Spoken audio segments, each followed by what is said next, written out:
ধনুরাশি ধনুলগ্ন Sagittarius sign জাতক জাতিকাদের 2026 সালের এপ্রিল মাস আপনাদের ক্ষেত্রে ঠিক কেমন অতিবাহিত হবে সে বিষয়ে প্রতিবেদনে আমরা বিস্তারিত আলোচনা করব গ্রহগত নক্ষত্রগত গোচরের ছক ধরে আপনাদের জীবনের প্রতিটি ক্ষেত্র নিয়ে। তবে তার আগে আপনাদের জানাবো 15ই এপ্রিল থাকছে 1433 বঙ্গাব্দের শুরু অর্থাৎ শুভ নববর্ষ। রাজযোগ চ্যানেলের তরফ থেকে আপনাদের সকলকে শুভ নববর্ষের অগ্রিম হার্দিক বার্তা শুভেচ্ছা অভিনন্দন আমরা জ্ঞাপন করছি। আর 19 তারিখ কিন্তু থাকছে অক্ষয় তৃতীয়া, আর এ মাসে আমরা বরুথিনী এবং মোহিনী একাদশীও কিন্তু পরিলক্ষিত করব। প্রতিবেদনটি কেন গুরুত্বপূর্ণ? প্রথমত আপনাদের শনির ঢাইয়া কিন্তু এখনও চলছে, আর এ মাসেও কিন্তু আমরা সূর্য শনির সংযোগ পরিলক্ষিত করব। তবে সূর্য মেষ সংক্রান্তি আপনাদের ভাগ্যপতি এবার কিন্তু কিছুটা হলো বেটার পজিশনের দিকে এগিয়ে যাচ্ছেন। আপনাদের রাশিধিপতি বৃহস্পতি তিনি এতদিন বক্রী ছিলেন, বর্তমানে তিনি মার্গী হয়েছেন। কেতু কিন্তু নিজের নক্ষত্র মঘা নক্ষত্রে গোচর করেছে, যা ধনুরাশির জাতক জাতিকাদের জীবনকে আপসাইড ডাউন পুরোটাই কিন্তু লাইফ আপনার চেঞ্জ করে দিতে চলেছে। অঙ্গারক যোগ থেকে আপনারা মুক্তি পাচ্ছেন, আপনারা জড়ত্ব যোগ থেকেও মুক্তি পাচ্ছেন। শুক্র কিন্তু স্বগৃহে গোচর করতে চলেছে। তাহলে স্কিপ না করে পুরোটাই শুনুন যদি ভিডিওটির প্রকৃত মর্মার্থ আপনারা উপলব্ধি করতে চান। পরিশেষে যেমন প্রতিকার নিয়ে আলোচনায় থাকে তেমনটি তো আছেই। আর দেখুন, আপনাদের মধ্যে যারা পূর্বাষাঢ়া উত্তরাষাঢ়া এবং মূলা নক্ষত্রের জাতক জাতিকা তাদের জন্য আলাদা করে নক্ষত্রগত আলোচনাতেও কিন্তু আমরা থাকব। আলোচনাটি ইন জেনারেল হবে, অর্থাৎ এই পৃথিবীতে যতজন ধনুরাশির জাতক জাতিকা আছেন প্রত্যেকের জন্য এই আলোচনা। আপনি চাইলে আপনার ব্যক্তিগত গণনা এনি টাইম আমাদের দ্বারাই করাতেই পারেন। এর জন্য স্ক্রিনে আমরা নাম্বার দিয়ে থাকি। শনিবার রবিবার অফিসে এসে ফেস টু ফেস সাক্ষাৎ আপনারা করতেই পারেন, অথবা বাইফোন এনি টাইম কনসালটেন্সি আপনারা নিতেই পারেন। তো চলুন আলোচনায় প্রবেশ করা যাক। ধনুরাশি ধনুলগ্ন স্যাজিটেরিয়াস সাইন জাতক জাতিকারা কালপুরুষের রাশিচক্র অনুযায়ী নবমতম রাশির আন্ডারে আপনারা পড়েন। আপনাদের রাশির মালিককে বৃহস্পতি। আর স্ক্রিনে আপনারা যে চারটি দেখতে পাচ্ছেন এটি ধনুরাশির জাতক জাতিকাদের 2026 সালের 1 এপ্রিল আপনাদের গ্রহগত গোচরের ছক ঠিক এমনটিই কিন্তু দেখাবে। ফার্স্ট হাউস যেখানে 9 লেখা আছে গুলিয়ে ফেলবেন না, এটিই কিন্তু আপনাদের ফার্স্ট হাউস। আপনাদের থার্ড হাউস পরাক্রমের ভাবে মঙ্গল বুধ রাহু ত্রিগ্রহী যোগ আমরা পরিলক্ষিত করছি। দেখুন, অনেক জাতক জাতিকাদের আপনাদের মধ্যে অনেক দর্শক বন্ধুদের এই প্রতিবেদনটি এই মুহূর্তে কঠিন বলে মনে হতে পারে। যাদের জ্যোতিষতাত্ত্বিক জ্ঞান আছে তারা পুরোটাই শুনুন। বাকিদের ক্ষেত্রে বলবো যারা সহজ সরল ভাষায় আলোচনা জানতে চান তারা এখান থেকে 1-1.5 মিনিট ভিডিও কেটে দিয়ে স্কিপ করে বা ক্রস করে শুনুন, 1-1.5 মিনিট পর থেকে শুনুন, দেখবেন একদম সহজ সরল ভাষায় আলোচনা পাবেন। আর যারা পুরোটা শুনতে চান তারা অবভিয়াসলি শুনুন। দেখুন, মঙ্গল কিন্তু 2 তারিখে রাশি পরিবর্তন করবে, শনি সূর্যের সাথে সংযুক্ত হবে আপনাদের সুখভাবে। আর মঙ্গল কিন্তু 6 তারিখের পর শনির নক্ষত্র উত্তর ভাদ্রপদে গোচর করে যাবে। শনি কিন্তু পুরো মাসটি জুড়েই নিজের নক্ষত্র উত্তর ভাদ্রপদে গোচর করছে।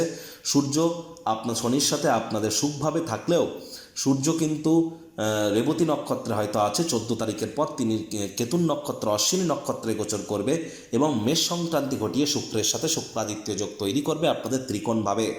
আর শুক্র কিন্তু ঠিক 19 তারিখে রাশি পরিবর্তন করে রোগঋণ শত্রুভাবের অধিপতি স্বগৃহে বিরাজমান হবেন। এখানে মঙ্গল 2 তারিখে তাহলে শনি সূর্যের সাথে সংযুক্ত হচ্ছে। বুধ কিন্তু 11 তারিখে জড়ত্ব যোগ থেকে মুক্তি দিয়ে আপনাদের সুখভাবে গোচর করে যাবে।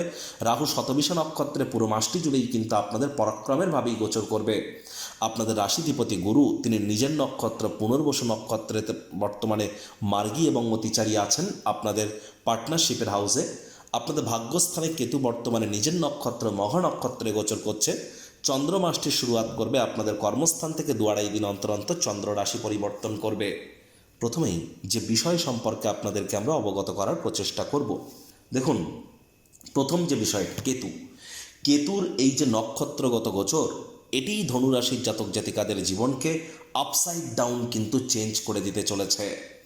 ধনুরাশির জাতক জাতিকাদের ক্ষেত্রে এই যে কেতুর ভাগ্যস্থানে অবস্থান সূর্যের গৃহে, এবং সূর্য কিন্তু ত্রিকোণভাবে গোচর করবে, ত্রিকোণপতি, এবং তিনিও কিন্তু কেতুর নক্ষত্র অশ্বিনী নক্ষত্রে 14 তারিখের পর গোচর করবেন।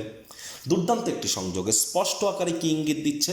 এখানে কিন্তু আমরা ইঙ্গিত পাচ্ছি যে সমস্ত ধনুরাশির জাতক জাতিকারা পৈতৃক সম্পত্তি থেকে বঞ্চিত হচ্ছিলেন, পিতার তরফ থেকে মনোকষ্ট পাচ্ছিলেন, আপনাদের ক্ষেত্রে যারা যারা বিশেষ করে তীর্থযাত্রা তীর্থ ভ্রমণের সুযোগ পাচ্ছিলেন না, আধ্যাত্মিক জগতে যেতে গিয়েও 10 কদম এগোলেও 10 কদম পিছিয়ে আসছিলেন, আপনাদের মধ্যে যাদের ক্ষেত্রে ভাগ্য পূর্ণ সঙ্গ দিয়ে উঠতে পারছিল না, হায়ার স্টাডিজে বাধা বিপত্তি পাচ্ছিলেন, নাতি নাতনি বন্ধুবান্ধবদের সঙ্গ পাচ্ছিলেন না, তাদের ক্ষেত্রে কিন্তু ভাগ্য এবার পূর্ণ সঙ্গ প্রদান করতে চলেছে।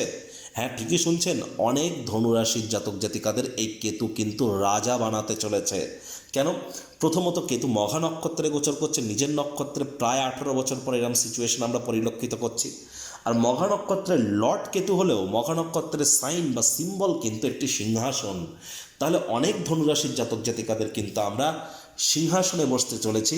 এই কেতু কিন্তু কিং মেকারের ভূমিকা পালন করবে, প্রভূত পরিমাণে অর্থই আপনাদেরকে এক কথায় অর্থের বারিশ আপনাদের ক্ষেত্রে করতে চলেছেন। তবে যে সমস্ত ধনুরাশির জাতক জাতিকাদের সাথে পিতার সম্পর্ক খারাপ, পিতাকে অসম্মান করেন, পিতার মুখে মুখে তর্ক করেন, বা জন্মছকে কেতু দুর্বল অবস্থানে আছে, তাদের ক্ষেত্রে কিন্তু এই প্রাপ্তিযোগে কিছুটা ঘাটতিও দেখা দিতে পারে। এজন্য আপনারা জ্যোতিষতাত্ত্বিক পরামর্শ গ্রহণ করুন। সাধারণত যাদের মধ্যে কোনো এক অজানা ভয় কাজ করে, সে ভয় সবসময় ভূতের ভয় হতে হবে তার কোনো মানে নেই। পরিবার নিয়ে হতে পারে, সমাজ নিয়ে হতে পারে, কেরিয়ার নিয়ে হতে পারে, অর্থ নিয়ে হতে পারে। কোনো বিষয়ে যদি কোনো ভয় কাজ করে, আনসার্টেন ফিয়ার, তাহলে বুঝতে হবে জন্মছকে কেতু দুর্বল আছে। আর যাদের অতিরিক্ত কেতু দুর্বল আছে তারা ঘুমের মধ্যে কেঁপে কেঁপে ওঠে, তাহলে আপনারা ইমিডিয়েট জ্যোতিষতাত্ত্বিক পরামর্শ গ্রহণ করুন। কারণ এমন সুবর্ণ সুযোগ হাতছাড়া যেন করবেন না। শুধু কেতুর মঘা নক্ষত্রে গোচর তাই নয়, একই সাথে কিন্তু আমরা যেটা দেখব সেটি কি, গুরু বৃহস্পতি আপনাদের রাশির মালিক, তিনি নিজের নক্ষত্র পুনর্বসুতে মার্গী হয়ে আপনাদের রাশিতেই পূর্ণ দৃষ্টি দিচ্ছেন। বহু বছর পর, আমি বলবো প্রায় 8-8.5 বছর পর, 9 বছর পর ধনুরাশির জাতক জাতিকাদের জন্য এমন সময় আসতে চলেছে, আপনাদের ক্ষেত্রে নাম যশ খ্যাতি প্রভাব প্রতিপত্তি এগুলিও বৃদ্ধির যোগ কিন্তু আমরা পরিলক্ষিত করব।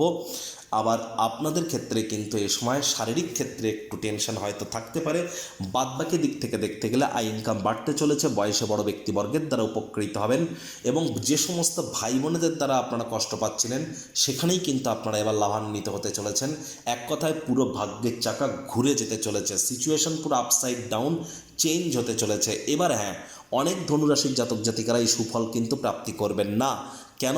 আপনার জন্মছকে হয়তো কেতু ভালো পজিশানে নেই, গুরু ভালো পজিশানে নেই, বা কেতু গুরুর কোনো অ্যান্টি প্ল্যানেটের মহাদশা অন্তর্দশা প্রত্যন্তর্দশা হয়তো চলছে। তাহলে জন্মছক কিন্তু এখানে অত্যন্ত গুরুত্বপূর্ণ। আমরা তো গ্রহগত গোচরের ছক নিয়ে আলোচনা করছি, এর জন্য এনি টাইম আপনারা কনসাল্ট কিন্তু করতেই পারেন। দেখুন, আরও একটি গুরুত্বপূর্ণ পরিবর্তন কি, সূর্য আপনাদের ভাগ্যপতি, সেই ভাগ্যস্থানের মালিক সূর্য, তিনি তো কেন্দ্রীয় স্থানে গোচর করছেন, ওয়ান কাইন্ড অফ রাজযোগ। আবার এই সূর্যই কিন্তু ত্রিকোণভাবে গোচর করে উচ্চস্থ হবে, এবং সূর্য শুক্রের সংযোগ থাকবে 19 তারিখ পর্যন্ত। 19 তারিখের পর থেকে, এপ্রিল মাসের 19 তারিখের পর থেকে ধনুরাশির জাতক জাতিকাদের মধ্যে যারা প্রেম করে বিয়ে করতে চাইছিলেন তাদের জন্য দরজা খুলে যেতে চলেছে। প্রথম সন্তানের তরফ থেকে আপনাদের নাম যশ খ্যাতি বাড়বে, প্রথম সন্তানের কারণে আপনারা গর্বিত অনুভব করবেন নিজেদেরকে। একই সাথে আপনাদের পেটের সমস্যা, বদহজমের প্রবলেম যদি থেকে থাকে, গ্যাস্ট্রিকের প্রবলেম, সেখান থেকে রিলিফ পাবেন। ট্রেডিং বা যারা কোনো প্রকার ট্রেডিংয়ের কাজ করছিলেন, বা যারা রিটেল আউটলেট রান করছিলেন, খুচরো ব্যবসা বা মুখনিসৃত বাণিজ্য দ্বারা অর্থ উপার্জন করছিলেন, তাদের জন্য কিন্তু আমরা মাসের সেকেন্ড হাফের পর থেকে দুর্দান্ত সময় পরিলক্ষিত করছি। একই সাথে আপনাদের ক্ষেত্রে এ সময় অনেক জাতিকাদেরই আমরা নতুন করে প্রেমে পড়ার যোগ্য কিন্তু পরিলক্ষিত করব। আবার দেখুন, 11 তারিখের পর তো বুধ রাহুর জড়ত্ব যোগ থেকে আপনারা মুক্তি পাচ্ছেন।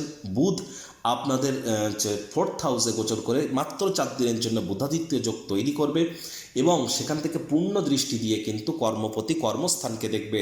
তাহলে 11 তারিখের পর থেকে আপনাদের কর্মক্ষেত্রে যে সমস্ত বাধা বিপত্তি ছিল সেখান থেকে আপনারা মুক্তির পথ খুঁজে পাবেন। যোগ্য কর্মচারী হয়ে থাকলে প্রমোশন, পদোন্নতি, স্যালারি ইনক্রিমেন্টের যোগ্য আপনাদের ক্ষেত্রে পরিলক্ষিত হবে। আমি আগেও বলেছি, আবারও বলছি, এই শনির ঢাইয়া চলাকালীনই কিন্তু ধনুরাশির জাতক জাতিকাদের ক্ষেত্রে নতুন জমি, নতুন বাড়ি বা নতুন গাড়ি, এর মধ্যে কোনো না কোনো একটি জিনিসের প্রাপ্তি আপনারা 100% করতে চলেছেন। শুক্র কিন্তু আপনাদের রোগঋণ শত্রুভাবের অধিপতি স্বগৃহে গোচর করবেন 19 তারিখে। 19 তারিখের পর বেকার যুবক যুবতী যারা আছেন প্রচেষ্টা জারি রাখুন, নতুন চাকরি কর্মসংস্থানের প্রাপ্তি আপনাদের হতেই পারে।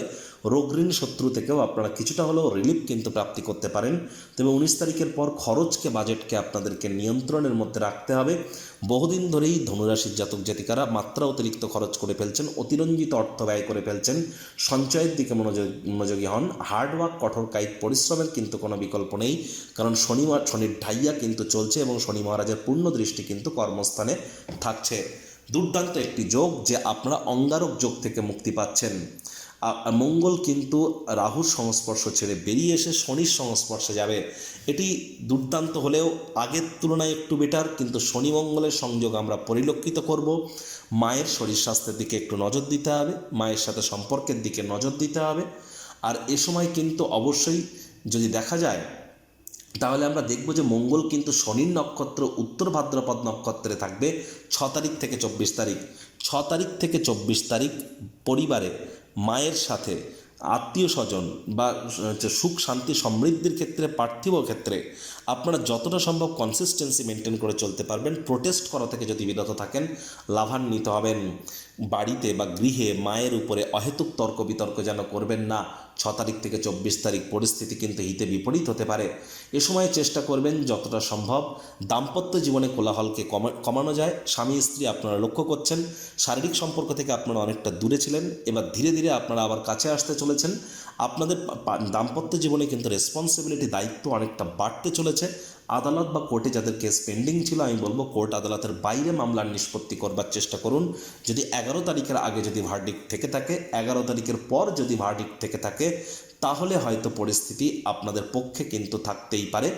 আদারওয়াইজ আপনাদের কিন্তু রায় বিপক্ষেও যেতে পারে 11 তারিখের আগে, আপনাদেরকে নজরে রাখতে হবে। পার্টনারশিপে যারা ক্রিয়াকলাপ করছেন 11 তারিখের পরে সময় সুযোগ আপনাদের জন্য আমরা বেটার কিন্তু পরিগণিত করছি। আর এখানে 11 তারিখের পর সাহস পরাক্রম বাড়বে, হঠাৎ করে অর্থপ্রাপ্তির যোগ থাকবে। Content creation, online income, digital marketing, work from home, social medias যারা কেরিয়ার করতে চান, ব্লগিং, পডকাস্টিংয়ের যারা কাজ করেন তারাও কিন্তু নাম যশ খ্যাতি প্রভাব প্রতিপত্তি বৃদ্ধির যোগ আপনাদের প্রত্যেকের ক্ষেত্রেই কিন্তু আমরা পরিলক্ষিত করব। সময় সুযোগের সদ্ব্যবহার আপনারা নিশ্চিতভাবে করবেন। আর হ্যাঁ, এখানে কিন্তু মস্তিষ্ককে ভ্রমিত হতে দিলে হবে না। হার্ডওয়ার্ক, কঠোর কায়িক পরিশ্রমের কিন্তু কোনো বিকল্প নেই। আপনাদের মধ্যে যারা পূর্বাষাঢ়া নক্ষত্রের জাতক জাতিকা তাদের ক্ষেত্রে বলবো যে দেখুন, আপনাদের লাভের মাত্রা, আর্থিক মুনাফার মাত্রা 19 তারিখের আগে পর্যন্ত বাড়তে পারে। 19 তারিখের আগে বয়সে বড় কোনো ব্যক্তিবর্গের দ্বারা উপকৃত হতে পারেন। হঠাৎ করে কোনো জায়গা থেকে হেল্প আসতে পারে, লাক্সারি কোনো আইটেম ক্রয় করতে পারেন। 19 তারিখের পর রোগঋণ শত্রু থেকে কিছুটা হলেও রিলিফ হয়তো পাবেন, তবে নতুন করে কোনো লোন বা ঋণ নেওয়া আপনাদের ঠিক হবে না। খরচকে নিয়ন্ত্রণে রাখুন। উত্তরাষাঢ়া নক্ষত্রের জাতক জাতিকাদের ক্ষেত্রে 14 তারিখের পর হিসাব মতো 19 তারিখের পর আপনাদের ক্ষেত্রে আমরা প্রেমজ বিবাহের যোগ, ট্রেডিংয়ে উন্নতি, সাহস পরাক্রম বৃদ্ধি, আপনাদের শরীর স্বাস্থ্যের উন্নতি, ওভারঅল ক্ষেত্রে ভাগ্যের মজবুতি সব কিছুই পরিলক্ষিত করব। আর যারা মূলা নক্ষত্রের জাতক জাতিকা তাদের জন্য তো বাল্লে বাল্লে, আপনারা যদি সঠিক ওয়েতে নিজেদের কার্ডকে ইউটিলাইজ করতে পারেন সম্ভবত আপনার জীবনের স্বর্ণালী অধ্যায় এটি। আপনারা ইমিডিয়েট জ্যোতিষতাত্ত্বিক পরামর্শ গ্রহণ করুন যদি সময় সুযোগের সঠিক সদ্ব্যবহার করতে চান। তো প্রতিকার স্বরূপ আলোচনা করতে গিয়ে আপনাদেরকে বলবো, স্ক্রিনে আপনারা দেখতে পাচ্ছেন নবগ্রহ বীজমন্ত্র। পারলে 9টি গ্রহকেই শান্ত রাখবার জন্য এই নবগ্রহ বীজমন্ত্র প্রতিদিন 108 বার করে জপ করুন। একবার মুখস্থ হয়ে গেলে মাত্র 10 থেকে 15 মিনিট লাগে। এটি মনুষ্য জাতির সৃষ্টি নয়, স্বয়ং ব্রহ্মদেবের সৃষ্টি, যা কখনো অনর্থ হতে পারে না। ভুলভাল উচ্চারণ করলেও কোনো নেগেটিভ ইম্প্যাক্ট পড়ে না। একই সাথে 9টি গ্রহকে শান্ত রাখতে পারবেন, এর থেকে বেটার আর কিছু কিন্তু হতেই পারে না। বাড়িতে 7 ইঞ্চির বড় কোনো মূর্তি রাখবেন না। বাড়িতে গণেশ মূর্তি একটির বেশি রাখবেন না। মৃত ব্যক্তির কোনো ছবি রাখবেন না, রাখলেও ঢেকে বা উল্টে রাখুন। দরজার আশপাশে এবং বাড়ির বাইরে কোনো ঠাকুরের ছবি রাখবেন না। মানি ব্যাগ বা পার্স কখনো প্যান্টের পকেটে যেন ইউজ করবেন না, এগুলি মেনটেন করে চলুন। আর যারা দীক্ষা নেননি ইমিডিয়েট দীক্ষা নিন। প্রথম কথা, গুরু আপনাদের রাশির মালিক, তিনি অতিচারী হয়েছেন 7.5 বছরের জন্য, তারাই প্রোটেকশন পাবেন যারা দীক্ষিত। আর শনির ঢাইয়া চলছে, হাইজিন মেনটেন করুন, বাসি খাদ্য খাবার খাবেন না, সময়ের কাজ সময়ে করুন।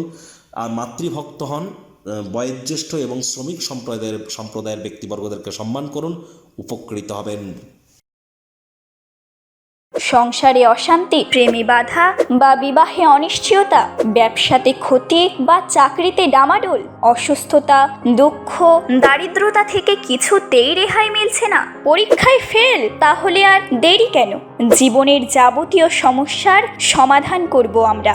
বাস্তুশাস্ত্র, সংখ্যাতত্ত্ববিদ্যা, লাল কিতাব, বৈদিক জ্যোতিষশাস্ত্র, কৃষ্ণমূর্তি প্রভৃতি পদ্ধতিতে জন্মছক বিচার করা হয়। প্রয়োজন অনুভব করলে স্ক্রিনে ফ্ল্যাশ হওয়া নম্বরে যোগাযোগ করতেই পারেন।